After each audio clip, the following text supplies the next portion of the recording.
veces me sentí que fracasé, pero no era así, porque el Señor conmigo estaba y nunca se apartaba Él de mí, porque cada segundo yo lo busco y mi anhelo es adorarle, glorificarle y exaltarle a mi Señor.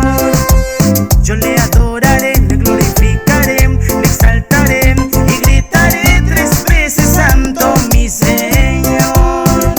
Y es que sin Dios yo no puedo vivir, porque cada segundo yo lo busco y mi anhelo es adorarle, glorificarle y exaltarle a mi Señor. Yo le adoraré, le glorificaré, le exaltaré y gritaré 3 veces santo mi Señor. Yo no puedo vivir.